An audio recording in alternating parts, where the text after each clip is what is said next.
ज्यादा था, थक्कन से आंखें बंद हो रही हैं। पर अदील के आने में सिर्फ 1 घंटा रह गया है। जल्दी से नहाकर वही जोड़ा पहन लेती हूँ जो उन्हें पसंद है। उनके लिए तो मैं अपनी सारी थक्कन पल भर में भूल सकती हूँ। मेरा बेटा आ गया, देखो कितना थक गया है मेरा बच्चा। आओ। जोया तो बस अपने कमरे में पड़ी रहती है, उसे तो तुम्हारी कोई फिक्र ही नहीं। हाँ भैया, अम्मी सच कह रही हैं, वो तो बस तैयार होने में लगी रहती है। मैं देखता हूँ इसे, अब इसकी खैर नहीं। ये तुम यहाँ तैयार होकर खड़ी हो और अम्मी वहाँ अकेली बैठी हैं। तुम्हें शर्म नहीं आती? बस अपने बुनाओ सुंगार की फिक्र है, अम्मी की खिदमत का नहीं। अदील, मैं तो बस आपके लिए ये सब कर रही थी। चुप रहो, मुझे कुछ नहीं सुनना। जाओ अम्मी से माफी मांगो। मैंने कहा ना कि यहाँ से जाओ और जाकर अपनी गलती पर अम्मी से माफी मांगो। अब और एक लफ्ज नहीं सुनना मुझे। मैं रात भर रोती रही, माफी भी मांग ली, मगर दिल अब भी भारी है। अदील तो काम पर चले गए, मगर मेरे लिए ये घर एक कैद खाना बन गया है। ओए जरा हाथ जल्दी चला, मेरे बेटे के सामने तो बहुत भूली बनती है। अब क्या हुआ? हाँ अम्मी, और उसे कह दें कि दोपहर का खाना भी जल्दी बनाए, मुझे तो भूख लग रही है। जी बस अभी कर लेती हूँ। अस्सलाम वालेकुम ज़ुबैया, कैसी हो? जोया, वालेकुम सलाम हारिस, मैं बिल्कुल ठीक हूँ। आप सुनाएं, आप कैसे हैं? काफी दिनों बाद आपकी कॉल आई है, सब खैरियत तो है? ज़ोया, बस एक बात याद रखना, मैं आज भी तुमसे मोहब्बत करता हूँ। हारिस बस कर दो, ये लफ्ज दोबारा तुम्हारे मुंह से ना निकले। एक शादीशुदा औरत से ऐसी बातें करते हुए आपको शर्म नहीं आती? दोबारा मुझे फोन करने की जरात मत करना। ये मनहूस अपने आप को क्या समझती है? अब इसके वार से कोई नहीं बचा सकता। उसी फोन नंबर का इस्तेमाल करके हम इसका घर उजाड़ेंगे। अदील, ये देखो, ये तुम्हारी वफाशार बीवी किससे चोरी छुपे बातें करती है, ये नंबर सब बता रहा है। ये क्या कह रही हो तुम लोग? क्या ये सब सच है? क्या बिल्कुल यकीन नहीं आ रहा? ये सब कैसे हो सकता है? ये जो मैं सुन रहा हूँ, क्या ये वाकई सच है कि तुम अपने यार से फोन पे बात करती हो? मुझे इसका सच सच जवाब दो, अभी के अभी। मेरी बात तो सुने, वो झूठ बोल रही हैं। मैंने तो हारिस को डांटा था और आप सब मेरी बात का यकीन क्यों नहीं कर रहे हैं? दफा हो जाओ मेरी जिंदगी से, मुझे तुम्हारी कोई जरूरत नहीं। चली जाओ यहाँ से, चली जाओ।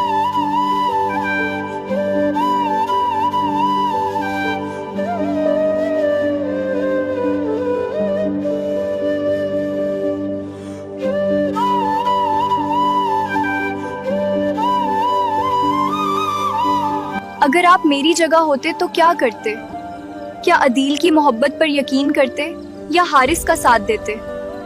मेरी जिंदगी के लिए एक बार मेरी बात तो सुन लेते। तुमने मेरी मोहब्बत का ये सिला दिया, अब तुम तड़प जाओगे मेरी वफा के लिए और मैं वापस नहीं आऊंगी। फूफो जी, आप कैसी हैं और घर में सब ठीक ठाक है? जी बेटा, मैं बिल्कुल ठीक हूँ, अल्लाह का शुक्र है। घर में भी सब खैरियत है। तुम सुनाओ, तुम कैसे हो? फूफो जी, मैं भी ठीक हूँ। आप सुनाएं, जोया कैसी है? जोया ठीक है घर में अपने। जोया मेरी बच्ची, ये क्या हाल बना रखा है तुमने? अपनी ये हालत क्यों कर ली है? मेरे पास आओ, मुझे बताओ कि तुम्हारे साथ क्या हुआ है मेरी जान। माँ, मेरी मोहब्बत हार गई और उनकी साजिशें जीत गईं। जिस शख्स को मैंने अपना कुल जहान माना था, उसने मुझे महज एक तमाशा बनाकर सड़क पर छोड़ दिया। काश जोया, तुमने मुझे सिर्फ इतना हक दिया होता कि मैं तुम्हारे इन दुखों को अपना बना सकता, तुम्हारी हर तकलीफ को अपने सीने में उतार लेता। अरे ओ सना, उठ भी जा, अब सूरज सर पर आ गया है। बेटा जल्दी से बावर्ची खाने में जा और अपने भाई के लिए नाश्ता बना, उसे काम पर जाने में देर हो रही है, जल्दी करो। वक्त अफ़्वा अम्मा, क्यों मेरी नींद खराब कर रही है? मुझसे नहीं होती ये सुबह सुबह की ख्वारी। सारा और कौन करेगा ये काम? कम बख्तो, क्या तुम अपने भाई को भूखा भेजोगी काम पर? उठो और जल्दी से जाकर नाश्ता तैयार करो। अब ये क्या नई मुसीबत बन गई है कि सारे काम हम खुद करें?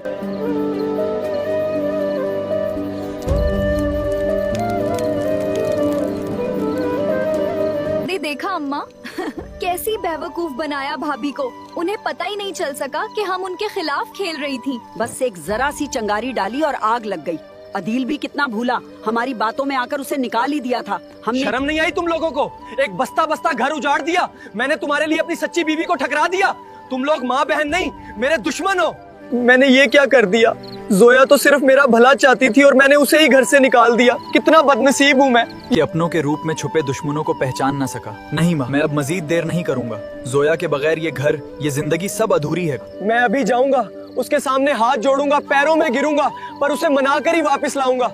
जोया, मुझे एक आखिरी मौका दे दो बस। जोया, मुझे माफ कर दो, मुझसे बहुत बड़ी गलती हो गई। प्लीज घर चलो, मैं तुम्हारे बगैर कुछ नहीं हूँ और हमारी जिंदगी का हर लम्हा अधूरा है। तुम्हारी हिम्मत कैसे हुई यहाँ आने की? जिस औरत ने तुम्हारी खातिर मेरी सच्ची मोहब्बत को ठकराया, तुमने उसी को जलील किया। तुम जोया के लायक ही नहीं थे अदील। बस अदील, बहुत हो गया। अब हमें तुमसे कोई सुलह नहीं करनी, हमें अब सिर्फ तलाक चाहिए। मैंने अपनी बेटी को गांव के उस घर में धकेल कर जिंदगी की सबसे बड़ी गलती की थी। अब मेरी बेटी का सच्चा साथी सिर्फ हारिस बनेगा। जोया तुम कुछ बोलो, तुम तो मुझसे मोहब्बत करती थी ना। मुझसे नजरें मत चराओ, बस मुझे सच बता दो कि क्या ये सब खत्म हो चुका है। बहुत देर हो गई अदील।